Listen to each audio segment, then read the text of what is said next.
नमस्कार। आज हम बात करेंगे एक ऐसी जबरदस्त खगोलीय घटना की जो बस होने ही वाली है। जरा सोचिए, अगर आसमान में अचानक एक नया तारा दिखने लगे तो एक ऐसा तारा जो कल रात तक वहां था ही नहीं। और ये कोई कहानी नहीं है। बिल्कुल सही सुना। ये सच में होने वाला है और खगोल शास्त्री यानी एस्ट्रोनॉमर्स बस इंतजार ही कर रहे हैं कि ये किसी भी दिन हो सकता है। तो आखिर ये रहस्यमयी नया तारा है क्या चीज? इसका नाम है टी करुणाई बोरियालिस। इसे ब्लेज स्टार या धधक तारा भी कहते हैं। अब ये है क्या? ये एक रिकरिंग नोवा सिस्टम है जो हमसे 3000 प्रकाश वर्ष दूर है। 3000 प्रकाश वर्ष, इसका मतलब क्या है? इसको ऐसे समझिए, जो रोशनी इस तारे से चलकर हमारी आंखों तक पहुंचेगी ना, उसने अपना सफर तब शुरू किया था जब यहाँ लौह युग चल रहा था। सोच कर देखिए, ये हर 80 साल में एक बार विस्फोट करता है और पूरी आकाशगंगा में ऐसे सिर्फ 11 ही तारे हैं जिनके बारे में हम जानते हैं। मतलब ये बेहद बेहद दुर्लभ है। तो सवाल ये है कि ये बार बार होने वाला विस्फोट आखिर होता कैसे है? चलिए इसके पीछे की साइंस को थोड़ा सा आसान भाषा में समझते हैं। इस पूरी कहानी के हीरो हैं दो सितारे। पहला है एक व्हाइट ड्वार्फ यानी सफेद बौना। साइज में तो ये पृथ्वी जितना ही है, लेकिन वजन में हमारे सूरज से भी ज्यादा, बहुत घना है। और इसका साथी है एक रेड जायंट यानी एक लाल दानव तारा। एक बूढ़ा सूझा हुआ सा तारा जो धीरे धीरे अपनी ऊपरी परतें खो रहा है। अब होता ये है, ये पूरा प्रोसेस एक कॉस्मिक डांस जैसा है। सफेद बौना, जो कि बहुत घना है, अपनी ग्रेविटी से अपने साथी लाल दानव से हाइड्रोजन खींचता रहता है। ये चुराई हुई गैस उसके चारों तरफ एक डिस्क बना लेती है और फिर दशकों तक ये हाइड्रोजन उस सफेद बौने की सतह पर जमा होता रहता है, एक मोटी सी परत बनाता हुआ।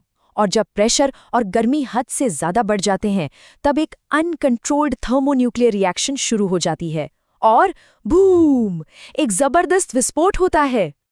और ये कोई मामूली विस्फोट नहीं है। तारे की सतह का तापमान सोचिए 10 करोड़ केल्विन तक पहुंच जाता है। ये इतनी ज्यादा एनर्जी है कि हम इमेजिन भी नहीं कर सकते। इसकी ताकत को समझाने के लिए एक सोर्स ने क्या खूब कहा है। उनके मुताबिक ऐसा लगता है मानो तारे की पूरी सतह एक कॉस्मिक हाइड्रोजन बॉम्ब बन गई हो, जिसमें अरबों खरबों न्यूक्लियर हथियार एक साथ फट रहे हों। लेकिन यहाँ एक बहुत जरूरी बात है, ये एक सुपरनोवा नहीं है। इस विस्फोट में सफेद बौना तारा नष्ट नहीं होता, वो बच जाता है और साइकिल फिर से शुरू हो जाता है। अगले 80 सालों के लिए फिर से हाइड्रोजन जमा करना शुरू कर देता है। आपको लग रहा होगा कि ये पहली बार हो रहा है। जी नहीं, इंसान इस तारे को सदियों से देखता आ रहा है। इसके रिकॉर्ड्स 1117 तक पुराने हैं, जब जर्मनी के एक मंक ने इसको देखा था। फिर 1787 में, उसके बाद 1866 में, जब इसकी पहली साइंटिफिक ऑब्जर्वेशन हुई। और हाल ही में, मतलब पिछली बार, ये 1946 में फटा था। हर 80 साल का ये साइकिल कमाल का नियमित है। तो चलिए अब आते हैं सबसे एक्साइटिंग हिस्से पर। इस ऐतिहासिक घटना को हम अपनी आंखों से कैसे देख सकते हैं? अभी की बात करें तो टी कोरोनाई बोरियलिस इतना धुंधला है कि बिना टेलीस्कोप के दिखता ही नहीं।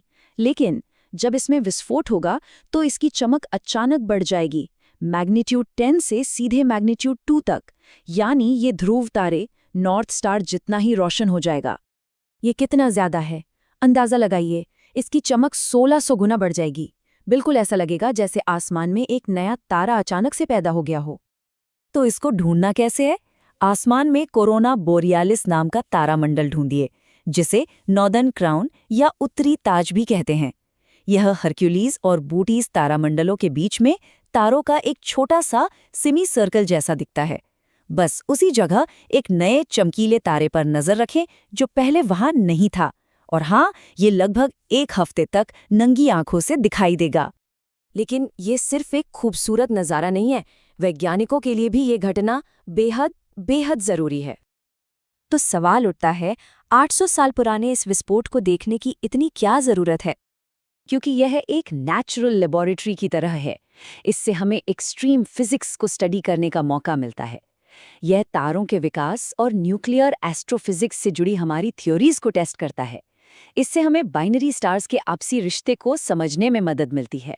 और आज के मॉडर्न टेक्नोलॉजी के साथ हम इस विस्फोट को इतनी गहराई से स्टडी कर सकते हैं जितना पहले कभी संभव ही नहीं था। और इसकी अहमियत इस बात से समझिए, इस बार के बाद अगला विस्फोट लगभग साल 2105 में होगा। तो इसका मतलब साफ है, आज हम में से जो भी जिंदा हैं उनके लिए ये जिंदगी में एक बार मिलने वाला मौका है। तो बस आसमान पर अपनी नज़र बनाए रखिए, क्योंकि वहाँ कुछ ऐसा होने वाला है जिसे आने वाली कई पीढ़ियां याद रखेंगी।